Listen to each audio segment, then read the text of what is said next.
আসসালামু আলাইকুম রহমতুল্লাহ। প্রিয় দর্শক, কেমন আছেন? আশা করি ভালো আছেন। প্রিয় দর্শক, কি আছে 5 ইসলামী ব্যাংকের ভাগ্যে? কার্পেটের তলা থেকে বের হয়ে আসছে খেলাপির আসল চিত্র। প্রিয় দর্শক, দেশের 3টি বেসরকারি ব্যাংকের অবস্থা বর্তমানে চরম নাজুক।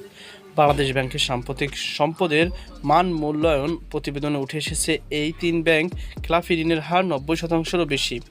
গভীর সংকটে থাকা ব্যাংকগুলোর টিকে থাকার পথ খুঁজতে এখন একীভূতকরণের উদ্যোগ নিচ্ছে কেন্দ্রীয় ব্যাংক।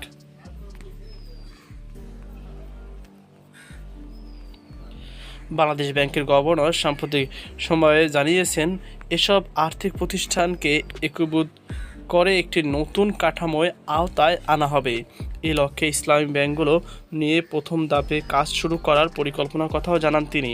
প্রতিবেদনে বলা হয়েছে, রাজনৈতিক বিবেচনায় অনুমোদন পাওয়া ইউনিয়ন ব্যাংক পিএলসি 2013 সালে যাত্রা শুরুর পর থেকে গত মে মাস পর্যন্ত 23,000 কোটি টাকার আমানতের বিপরীত ঋণ দিয়েছে 27,000 কোটি টাকা। এর মধ্যে প্রায় 26,500 কোটি টাকা অর্থাৎ 98% এখন খেলাপি। বিশ্লেষকদের মতে এই হার দেশের ইতিহাসে নজিরবিহীন। ইউনিয়নের পাশাপাশি আরও দুটি ব্যাংকের অবস্থা মারাত্মক দুর্বল। ফার্স্ট সিকিউরিটি ইসলামী ব্যাংক খেলাপি ঋণের হার 96% এবং গ্লোবাল ইসলামী ব্যাংক 95%।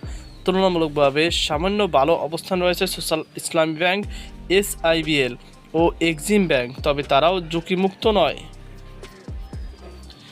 বাংলাদেশ ব্যাংকের হালনাগাদ তথ্য অনুযায়ী মাত্র 1 বছরের ব্যবধানে দেশের ব্যাংক খাতে খেলাপি ঋণের পরিমাণ 2,38,000 কোটি টাকা বেড়ে এখন দাঁড়িয়েছে 1.25 লাখ কোটি টাকার বেশি।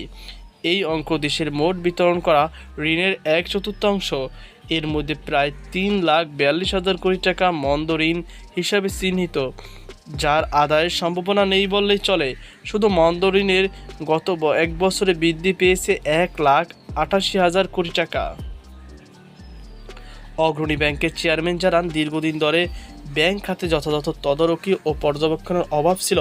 রাজনৈতিক চাপের কারণে বিভিন্ন ব্যাংকের বোর্ড অবহেলিতভাবে বা যথাযথ যাচাই ছাড়াই বিপুল পরিমাণ ঋণ অনুমোদন দিয়েছে, ফলে খেলাপি ঋণ বেড়েছে অস্বাভাবিক হারে।